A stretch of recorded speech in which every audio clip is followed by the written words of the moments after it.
I grew up in that period, obviously. The book is, I guess you could say, the most autobiographical that I've... And I used to tell stories about that period of time to my kids or to my wife. And it was my wife who kept saying, you know, you really ought to write a novel about that because people don't know those things anymore. You should. And then I spoke to an editor, and she was interested, but I was sort of reluctant. I mean, one of the things that is interesting about this is that if you grew up in that period, you were not terribly comfortable about talking about it because it was a little scary. That was, I mean, that's the culture of the time. People didn't want to talk. And so when I wrote the book, it was hard. I felt uncomfortable sometimes writing about it.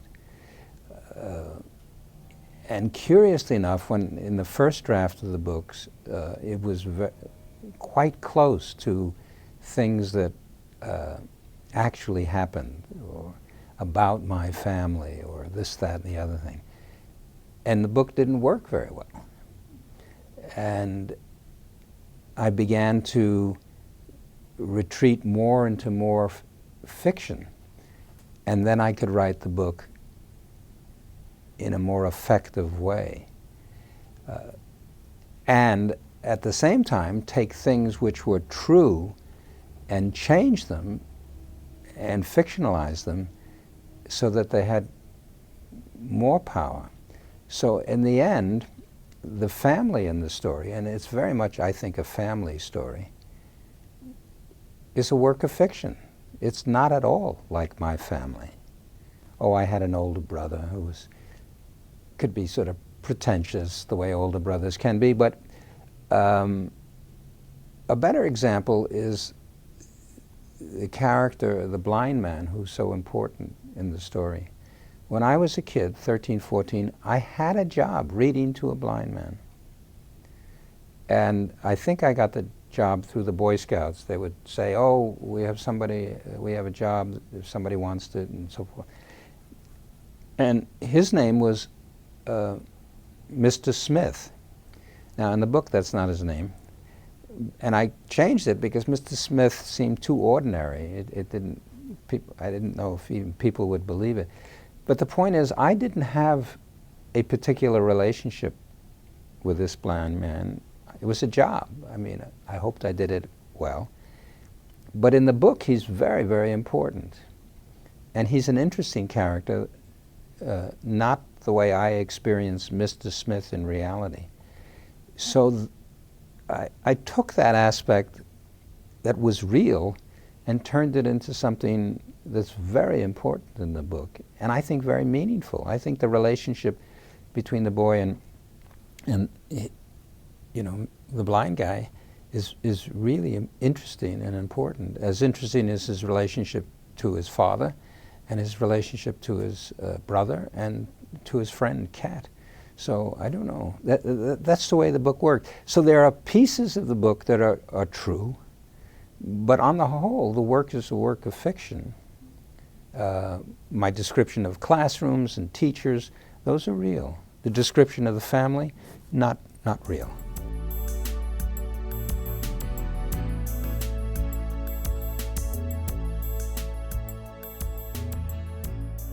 Well, I'll give you an example with a book that I'm working on now. It's set in the 15th century in England. And there's a boy in the story who, in the sort of climactic moments of the book, is brought before the King of England, who at that moment, in a very crucial way, is Henry VII, who had deposed Richard III and then would become the father of Henry VIII. Anyway, it's a tense situation. The boy is pretty sure he's not going to come out of this room alive. And he's standing, or he's bowing, he's on his knees in front of this king who's staring at him. Well, if he's staring at him, what color are his eyes?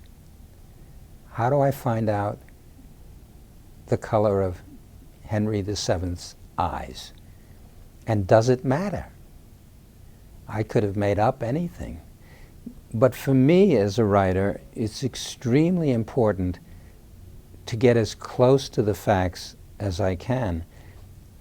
In a curious way, it makes my writing easier. It absolutely makes it more confident. And I have the sense that I'm expressing something that comes out of some place in reality. Well, this is not very difficult. I was a librarian for many years. Research is I used to teach in a college students how to do research, freshman students how to do research. Research is not very difficult. And let me hasten to say I do not use the internet because that's a lot of rubbish. But there are ways, and actually I'm happy to teach anyone how to do research. So in this case, I tracked down really full biographies of Henry VII. And sure enough, there's a description. He was tall, he was high cheekbones, slightly reddish hair, and he has blue eyes. So bingo. It's just a word, it's just a phrase. His intense blue eyes were on me. But somehow I think it instills me with the confidence to state that as a force of logic and narrative. And I think that communicates to the reader. Another example, I wrote a book called Iron Thunder, which is a story about the battle between the Merrimack and the Monitor, the first time ships of iron fought, and they did so in the Civil War. And it's an extraordinary story. This is not of my invention, I'm simply telling what happened. But I went to do some research at a wonderful museum in Virginia called the Mariners Museum.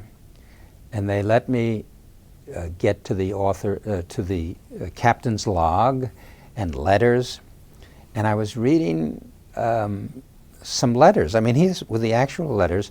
He was a guy at the bottom of the ship on the Monitor, which is the Union ship. And he's a fireman, which is to say, he's simply shoveling coal into the furnace. Okay, in this battle, before the battle, no one knew what was going to happen. This had never happened before.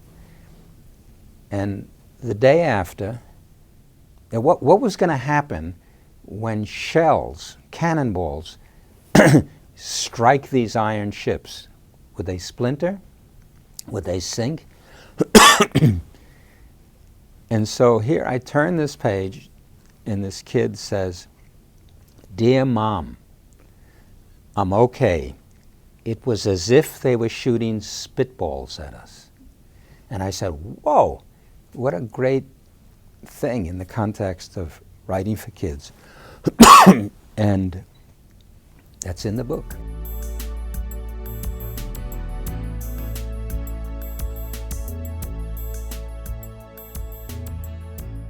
A good number of my books are set in New York City, where I was raised. I like cities, and I love New York, even though I live very far in a very different world than New York City. But I have fond memories of the city. I'm very comfortable in the city. And the kid in the Surrey Pete has the flexibility. He can go places on the subway, he can walk, he can find his way through this gigantic city just the way I did. And that gives great flexibility to the story. He doesn't have to get into a car. He doesn't have to ask permission for where he's going. He's old enough to go on his own. And that gives great fluidity to the movement of the story in that way.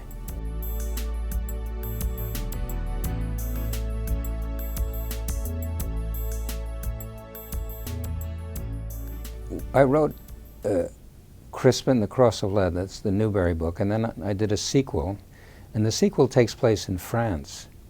And I decided that I needed to go to France I mean, somebody has to do the research, right? You know, so my wife and I went to France, and we simply rented a car and went to the area where this story would take place, and discovered, I suppose this sounds that I'm not quite the researcher I should have been, but I discovered that in this part of France, it was full of medieval towns, walled cities, and it was perfect. It was wonderful, and the food was good. Okay, so we just drove from place to place, and one of the places we went to was this tiny little town. We just stumbled on it. It's called Forces, F-O-R-C with an accent, S. And it was a round town, tiny, and it was round because it had a moat all around it. And right outside this moat was a castle and a church. And if you read Crispin at the Edge of the World, I think it's called, the second book, that's where the story, and this was what I discovered. So the place makes a huge difference in experience. I have a book coming out called Old Wolf. It takes place, as it were, right around where I live in Colorado. So yeah, I do. I like to visit places where I'm writing about. I don't think I'm very good at imagining places, but I think I'm pretty good at describing places that I have seen. So I like to do that.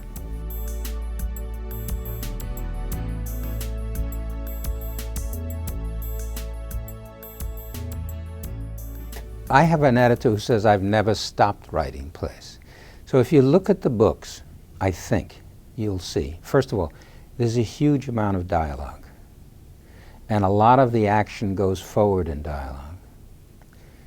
And they're often, the way the scene is set, and I use that word advisedly, there's a kind of descriptive passage which enables me to move forward in a theatrical dialogue fashion. And that's very much like a theater writing. But actually, while theater has had a lot of influence on me, I go back even further. I grew up in the time of radio. I grew up in a time, this may sound strange, before television, if you can imagine it. And there were a lot of radio shows for kids. Superman, The Lone Ranger, Sky King, Jack Armstrong, I can give you a list of them. And I loved them. I adored them. The earliest piece of writing I have, I think, is a radio script, actually. And the point is that these radio shows, in some ways, that's closer to what I write than actual theater, I think. And one of my books is called Who Was That Masked Man Anyway?, which is about kids listening to the radio. And it's, in fact, I think it's my most unusual book because it's 100% dialogue. There's no he said or she said in the whole book. It's just dialogue. And the high point of the book, and I think it's funny, it's a very funny book, is there's 8 people in a room. It's like a Marx Brothers comedy. And I like to think that every one of the voices is identifiable because of the way the book is unfolded as to who is talking and what's going on in this chaos. And I loved writing that book. I loved it.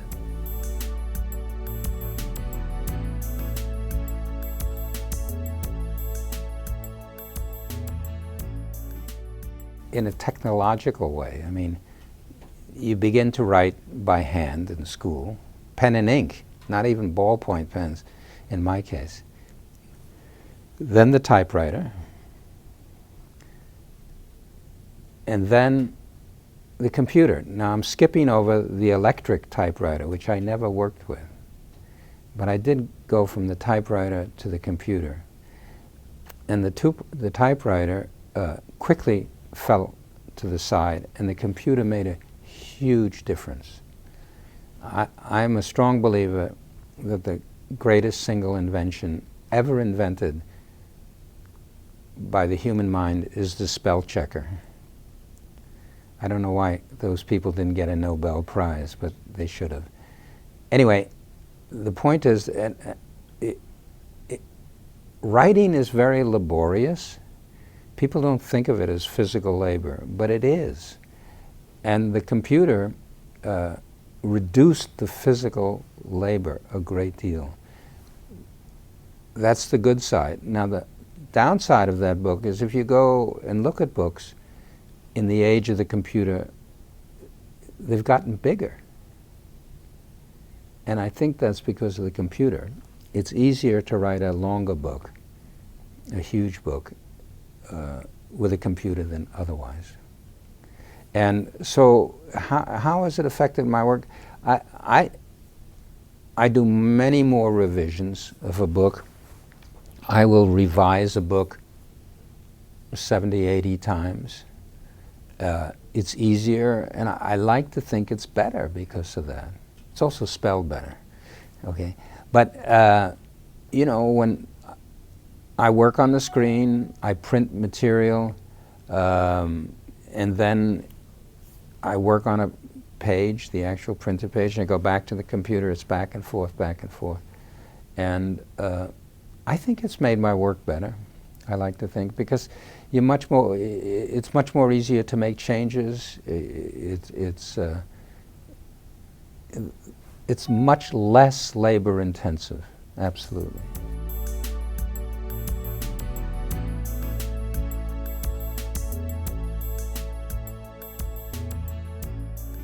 Well, I worked for 25 years as a librarian, and I really like that. And I think my life is basically, you could describe me as a bibliomaniac.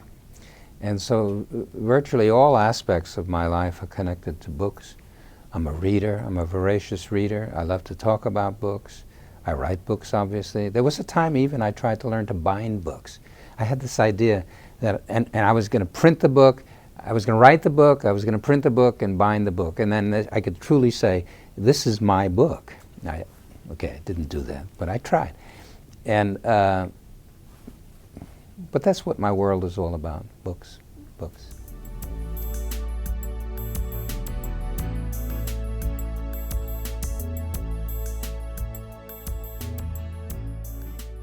That it's work, that it's hard work. For the most part, it's not a money-making proposition. It can be. I do fine. But for years, when I quit being a librarian, I did it sort of incrementally. That is to say, I said, okay, if you can stop being a librarian but earn as much money as you did as a librarian, you can keep with the writing. Now, if you know anything about librarianship, that's not a very high bar to set, so I wasn't asking a great deal. So, but I did, and that worked for me. I don't know, what would I have done? I probably would have stayed with that, I think. I like that.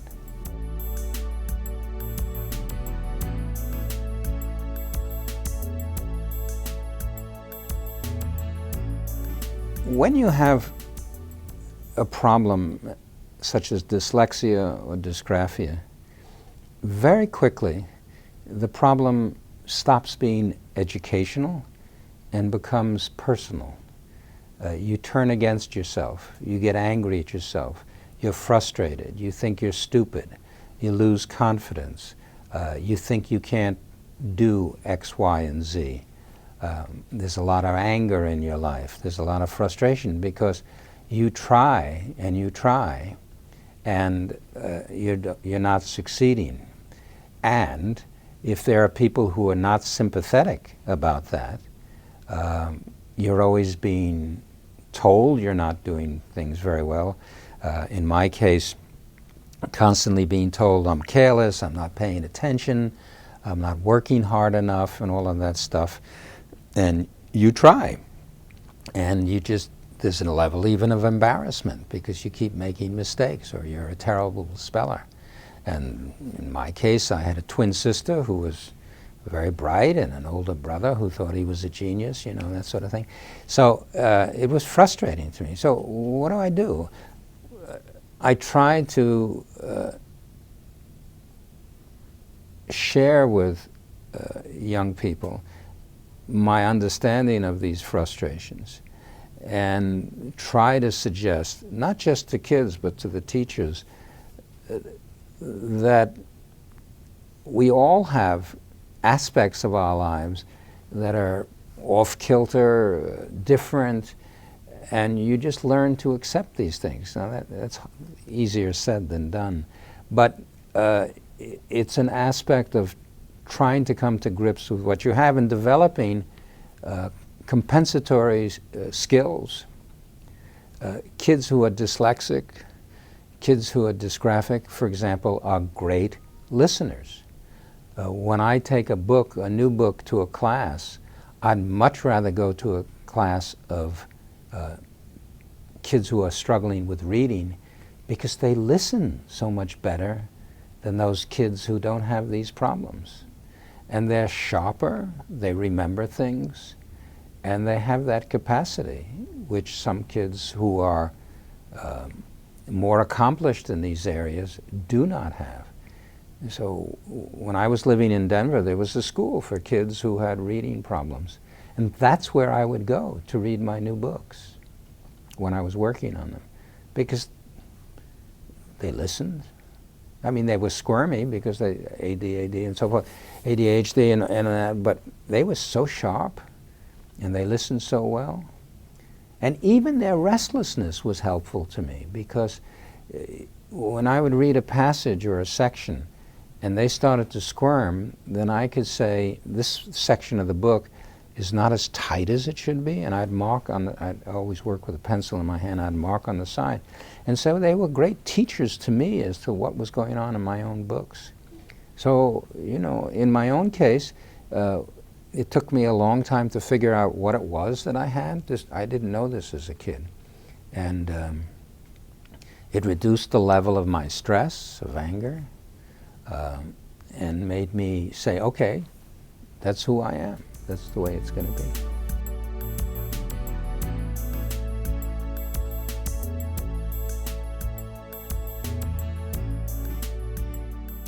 People write mysteries in different ways. Sometimes they write mysteries in which they know exactly who done it, so to speak. When I've written mysteries, I don't know, my own quirkiness, I'm not sure. So I have to find my way. I'm solving the mystery myself. And then you go back and you reassert the logic and so forth and so on. But the villain of the piece, if you will, in Catch You Later, Trade, it wasn't clear in my mind until a good number of drafts in the book. And only then could the book... when you write a mystery, you have, I think, you have an understanding with the reader that I'm going to play fair with you. I'm going to give the clues. I may hide them, but they also have to be in plain sight. And I have to be logical, and the story has to flow so that the detective, if you will, has access to the information, as the reader does. And ideally, you want the reader and the detective to be in sync. That is to say, they're discovering at the same point. And yet at the same time, you want the detective, as it were, in the story, to be a step ahead of the reader. So when revelation comes, you want two reactions from the reader. Oh, right. That's right. I should have got it. And say, that makes sense. Because if it makes no sense, then you've done a bad job. But they have to both see it, the solution, and accept it. So it's tricky. It's tricky. It's tricky to get aligned all of those elements. And a good mystery writer is able to do that. And it's really fun to do, but hard to do.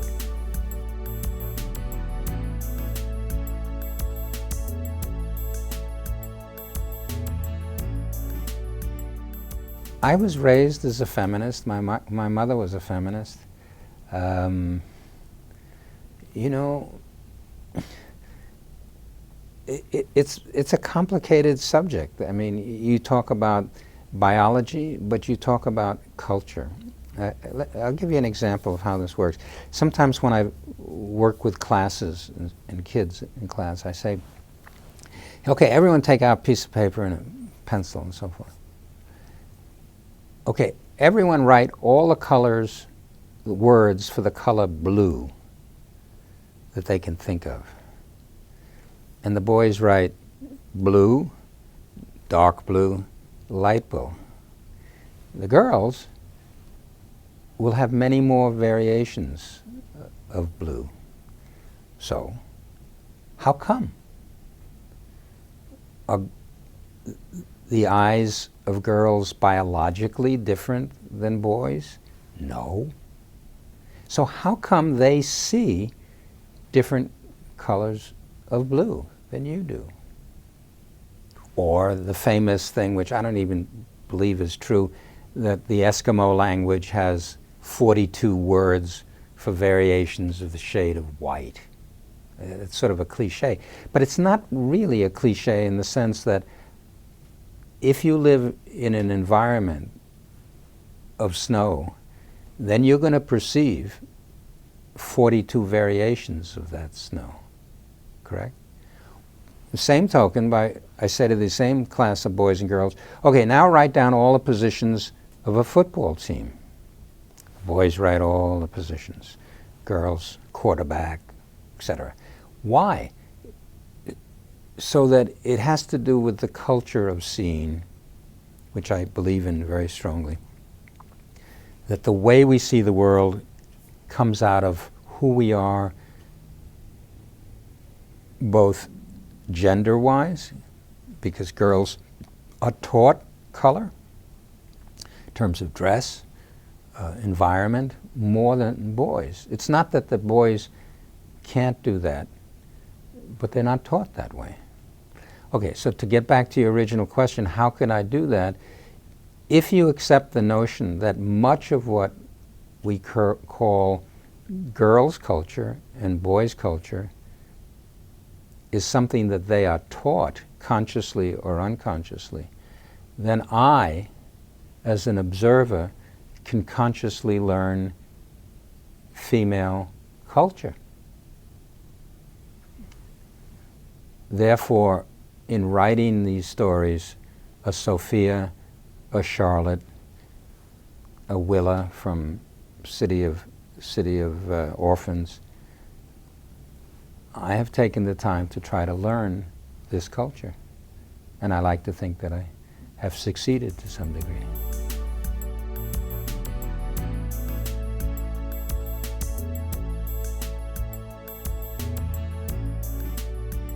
English and American history, which are obviously interconnected, is what I read most. I remember visiting England, people saying to me, "Why do you write about English history?"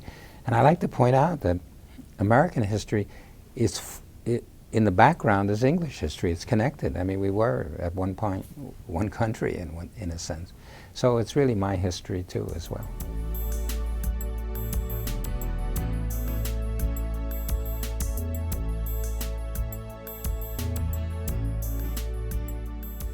Poppy.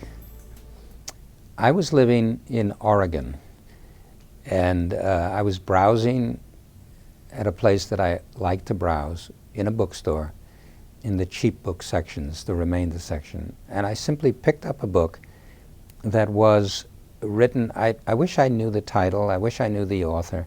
It was some guy who was a naturalist, maybe he was a forest ranger, but the book was how he found a baby owl. Is it an owlet? I don't know what you call a baby owl. Anyway, he had fallen out of the nest and he had rescued it and brought it back to full health and then taught it to go back into the wilderness. In other words, it was all about owls. And I didn't know anything about owls, but it was a really interesting book and well written. And by the time I finished it, I thought, I'm going to write a book about an owl. And if you read Poppy, you'll see that it starts not with Poppy, it starts with Mr. Okax the owl. And what happened is something that often happens in my writing. My focus changes. The book goes in a different direction.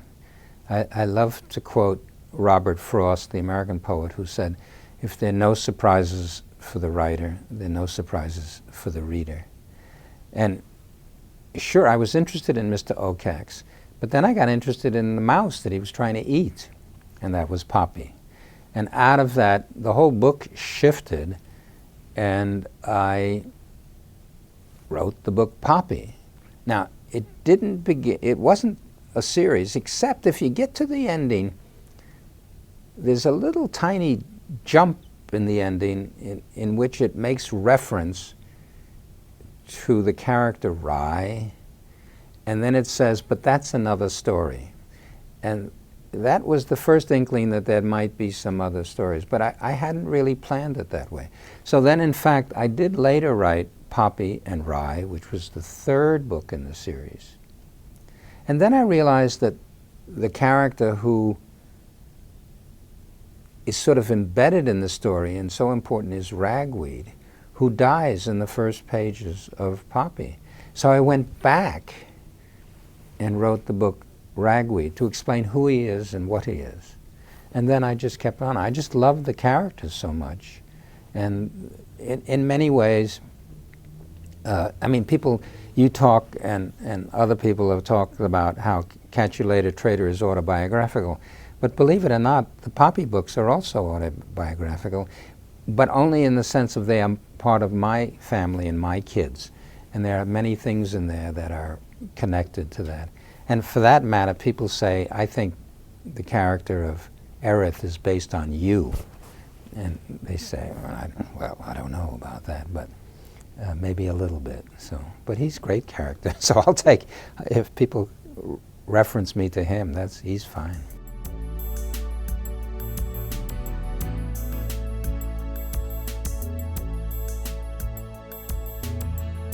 Oh, lots of books. Let's see. I have Catch You Later, Traitor, which has just come out. In a couple of months will come a new story called Old Wolf, which is another animal story about, incredibly enough, an old wolf. But it's also about his relationship with a raven. In real life, ravens and wolves have an interesting interrelationship. But it's also about a boy who wants to be a hunter. And when the old wolf gets hurt, and the raven is trying to help him, then into this picture comes this boy who loves to hunt. And so what happens there? Okay, then comes a whole collection of short stories in the modern era, contemporaneous, and they're all about fathers and sons. It's called, what's it called? The Most Important Thing. And it comes out of a line of the book in which at one point a kid says to a man, what's the most important thing you can do for your son? So it's called The Most Important Thing, and there are, I think, 7 stories, 6, 7, about fathers and sons. And I think it's a good book.